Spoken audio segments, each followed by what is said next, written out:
I would like to welcome everyone here today and thank you for investing the time to discover Tactical Civics. My name is Ed Gonzalez. I am an ordained minister.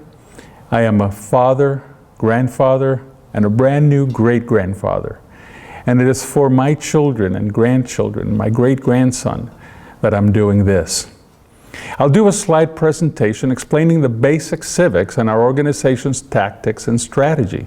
Then we'll invite you to ask your questions and try to answer them. Now, if you're like me, you have felt that things haven't been right in our republic for a while.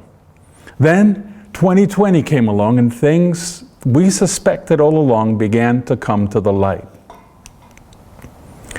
We were hit with what we call a plandemic, which is a coordinated effort to enslave mankind. Then we experienced a stolen election, from which we see all kinds of evidence, from Dinesh D'Souza's 2,000 mules to electronic packets going back and forth from one country to another, people finding ballots under tables and being recorded, running a ballot over and over again through the machine. We had our lockdowns where people were forced to stay at home, work from home, families staying together for months at a time, depending on the state, even up to a year or more. And then there was the shutdown of the Keystone Pipeline, which began a whole process of inflation hitting our republic. Then we're expecting shortages in our food supply. What can we as Americans do? Petitions? I've never seen a petition and a bunch of signatures accomplish anything. Protests? These have become fertile ground for false flag events, just like January 6th. Rallies? We have seen President Trump organize amazingly large rallies, but what have they accomplished? Vote? The 2020 and 22 midterms have left us disillusioned and having lost confidence in our voting system. The only peaceful, legal, and effective answer I have found is Tactical Civics. Tactical Civics is a perpetual charitable Christian trust established in 2009 with the sole purpose of restoring our republic by enforcing the U.S. Constitution with a very specific set of action projects and reform laws over a long period of time. Only God knows exactly how long. Today, the Constitution is still the law of the land, but the problem is our servants in government violate this law every day.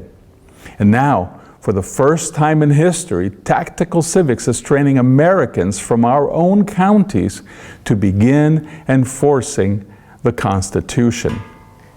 So Tactical Civics is creating, defining, and leading a new marketplace and a way of life, true functioning populist sovereignty. Tactical Civics' mission is to educate, inspire, support, supply, and organize members for true patriotism. We the people making our servant government obey the U.S. Constitution. This is not just another Constitution appreciation course. So while others just teach the Constitution, and there are many that do a great job at it, Tactical Civics is an action mission. I will now share with you the most basic of civics. America, fundamentally, what is it? What is America? Strategically, as a big picture, America is the society, the liberty, and the economy secured by the U.S. Constitution. What is the U.S. Constitution? America's highest human law, in which we the people create, define, and limit a federal servant. Popular sovereignty. What is popular sovereignty? Popular sovereignty is the principle that the authority of a state and its government are created and sustained by the consent of its people. through their elected representatives, which is ruled by the people, who are the source of all political power. America is a constitutional republic, as James Madison explained, not a democracy or a centrally governed so-called nation. We, the people, created the federal government and limited its powers via the Constitution. Our founding fathers practiced popular sovereignty after breaking from the English crown. And popular sovereignty just means that collectively, the people are sovereign, the highest authority, not the servant branches that we created. Benjamin Franklin said, "In free government, the rulers are the servants and the people their superiors and sovereigns." Well, all that sounds great, but with all three servant branches violating it, how can we make our servants obey it? That's the million-dollar question, isn't it? We get this done first by learning civics.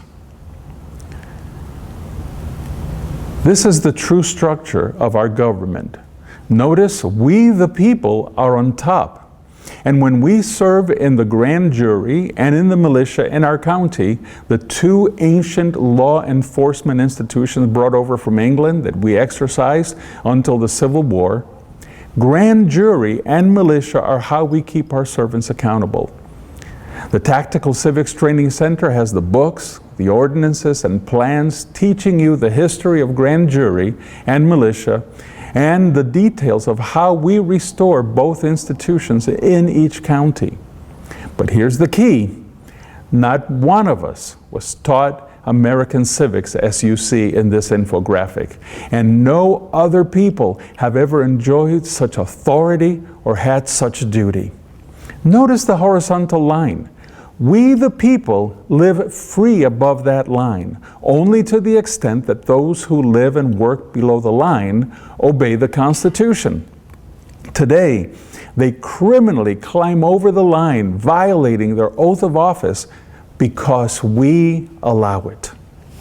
The notes on the right margin say, "We superintend the servants and enforce the Constitution that they take an oath to obey." Simple, right? Well, now you know more than most political science professors. Now, back to the how. Tactical Civics has a comprehensive four-phase plan. Let's look at each one. Phase 1, the goal is to build a chapter in every county. So we start a county chapter, we learn basic civics, we get the word out in public, and we grow our chapter. This is the phase we're currently in. We need to build our membership in our county towards the goal. The goal is 0.5%. To succeed, our mission needs numbers. Phase 2 is to pass the grand jury and militia ordinance in every county. We the people finally enforcing our highest law.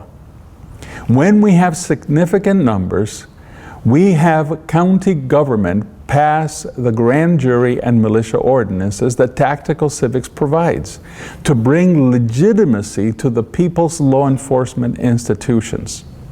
Now, at this point, many, if not most of us, will have a visceral reaction to that word militia, because this word has been co-opted, hijacked, and made something to fear. I will just say right now that number 1, Tactical Civics is not a militia. 2, Tactical Civics does not and will not have a militia. 3, there is not a single group in these United States today calling themselves a militia that qualify according to Article 1, Section 8, Paragraph 15 of the Constitution that states a militia will execute the laws of the Union, suppress insurrections, and repel invasions. Tactical Civics will, on the other hand, educate and facilitate the establishment of a militia for the county and ultimately the state in which it resides. Grand jury has also been hijacked to be no more than a tool for prosecutors. You will learn much about the power we the people wield through grand jury. And then comes phase 3. The goal is to get 27 more state legislatures to vote yes on the original first right in our Bill of Rights, creating small districts as our founders intended. This phase will be a ways down the road. The majority of the counties in Florida will need to have established their Tactical Civics chapters. The goal of this phase is to have our state legislature hold a vote to ratify the original first right in the Bill of Rights.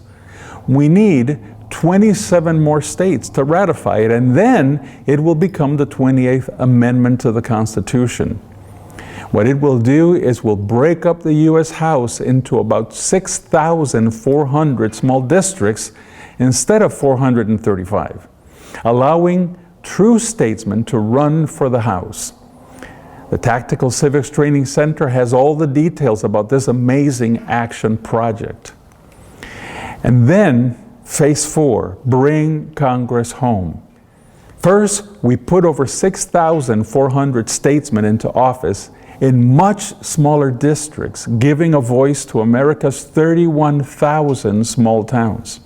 But secondly, these new congressmen will pass their first and last piece of legislation in that corrupt city. The Bring Congress Home Act will require every member of Congress to work from a single modest office in their home district. They'll be limited to 2 terms, either House or Senate. Congressmen will get half their present salaries since their districts will be only 1/15 of their present size. They'll get no benefits because this is short-term service, not a career.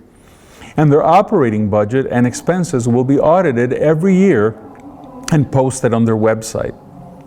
After being sworn in, they'll leave D.C. to return home, and the Congress will never work in that lawless city-state again. This is long overdue. So, if you're ready to take responsibility, step 1 is to go to tacticalcivics.com and click the Join Now button. Okay, that's my presentation. I'm here to answer your questions. Anyone?